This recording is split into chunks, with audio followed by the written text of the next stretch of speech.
Folks, welcome back. My name is Rudy. You're watching Alpha Investments. Nobody really cares. You know why you clicked in the video. You know who I am. Let's move on with our lives and not be a bunch of morons, all right? Today, I bought some Magic the Gathering cards. Why? Because I'm the only idiot in 2025 still buying old vintage Magic the Gathering cards because everybody says it's dead and it's stupid and has no return. Well, when you have so much FU money you don't care anymore and you don't care what people think, you just waste your money and we throw it into the abyss, or we use it as toilet paper only when we visit you on your holidays.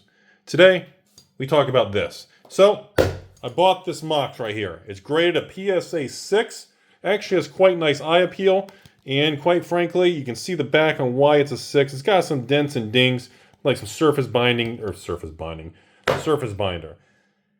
Look, I feel like at this point in time, I'm the only moron who still buys vintage Magic the Gathering cards. Next up, we have this beautiful Mox Ruby. Rudy, did you do the green dot test? Rudy, did you check for the spot? Did you check the pixels for me? How do I know if you're the 16th or 69th generation Chinese counterfeit? So now we have this absolutely stunning, beautiful, played condition Mox Ruby. Again, buy list on these things is a couple $1,000s. This one's one of the nicer conditioned ones here. Most of these are in pretty rough shape. That's a Ruby. That's fantastic. Thanks for watching. Next, we have this very, very, very well-loved, actually been through the COVID era. A couple people tried to clean it with bleach and COVID, because remember, that's what you were supposed to do. That's what the government told us. And we have this absolutely pretty much towards damaged condition. I mean, I don't even know if I would consider this heavy play. This is just straight up, just absolutely brutal. I mean, my goodness, look at the wear and damage on that bad boy. My God.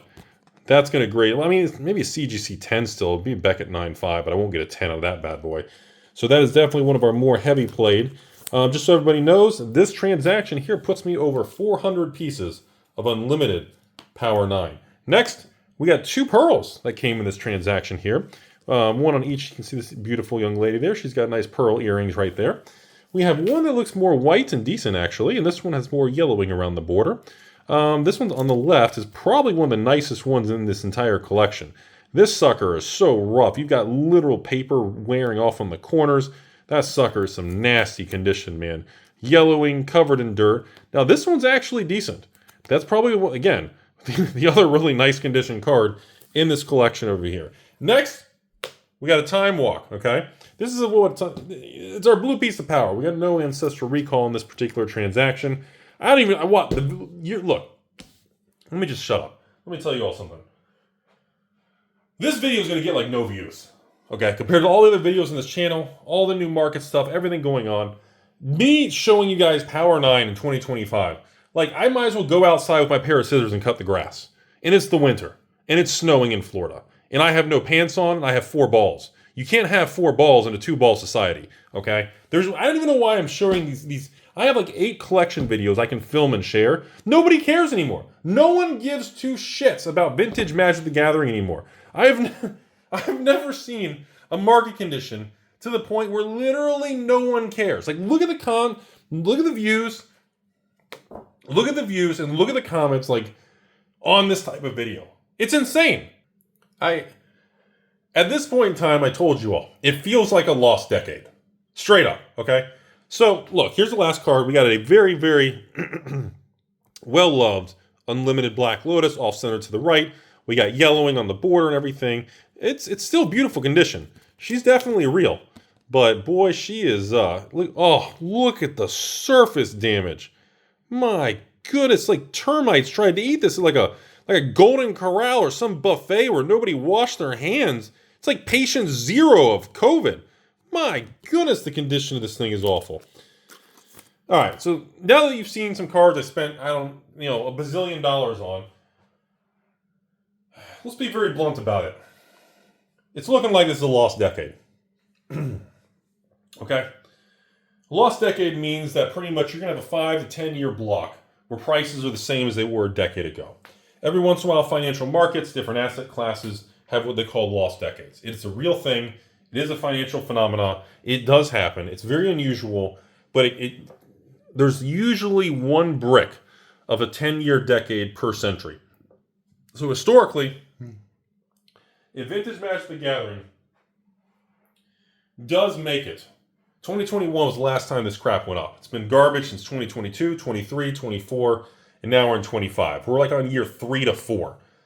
So if we do make it 6 more years of zero price appreciation, zero demand, zero market expansion, zero excitement, that means we will have an official lost decade of vintage magic of anything, which technically means the price erosion when valued in US dollars for inflation adjustment is going to be probably pretty nasty.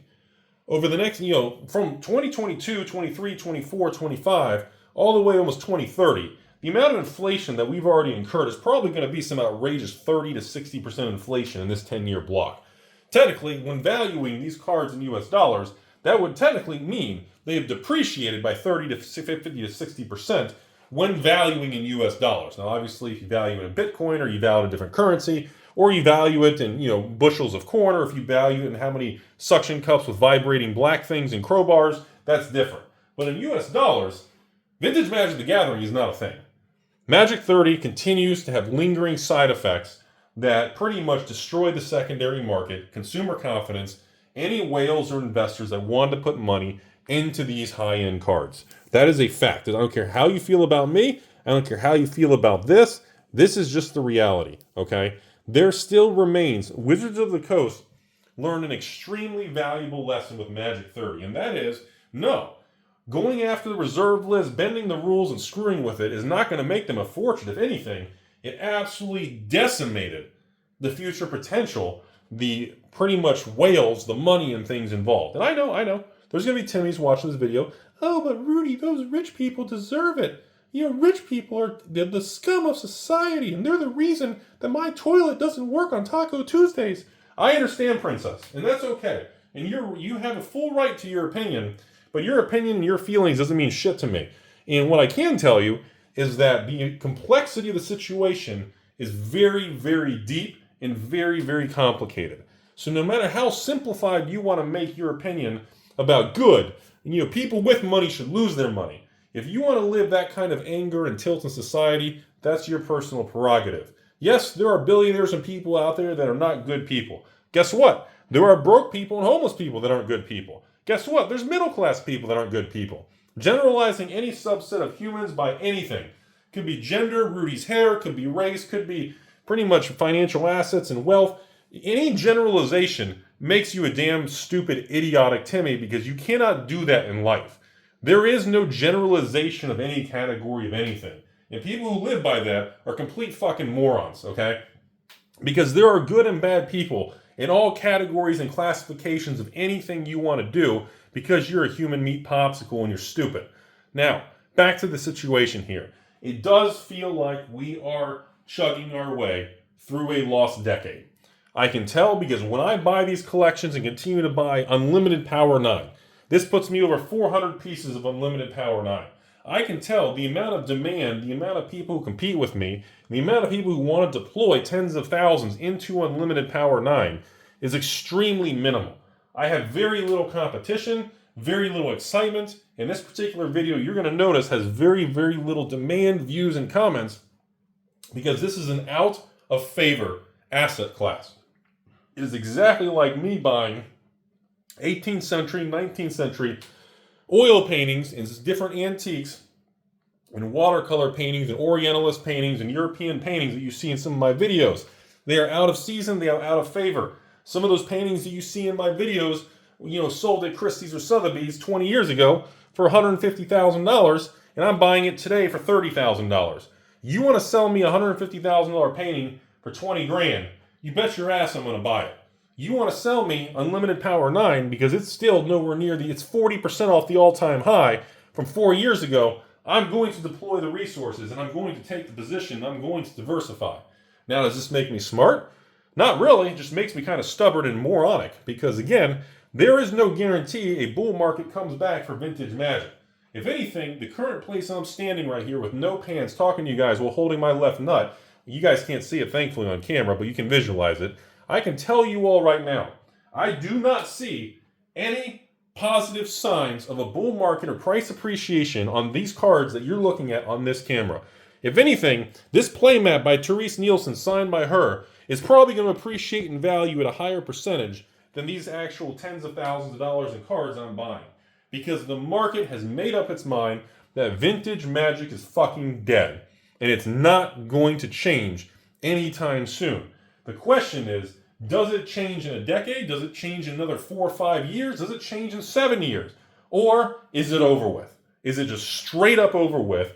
And it is literally going to be complete flatline dead, like some sort of Beanie Baby, Rudy's Pogs, and Rudy's Empire of Pogs and Slammers. I don't have the answer to that. The only thing I can do is buy the cards I love, believe in the things that I enjoy, and I can stay the course, and we're going to find out who's right or wrong. And there is a very real probability that the things you are seeing in this video with this Power 9, and I'm spending tens of thousands on, there is a very real chance. I mean, no joke. I don't mean 1%. I don't mean improbable 0.03. There is a very real, in my opinion, 25 to 33, a quarter to 1/3 of a percent chance. No, a quarter, 25% to 33% chance. A 1 in 3 chance that these things never go up until the day I die. That is where the market is right now. But the fact that nobody believes in vintage Magic, nobody cares, it has the least views, it has no market excitement, nobody cares about it, nobody talks about it, nobody wants to invest or collect in it.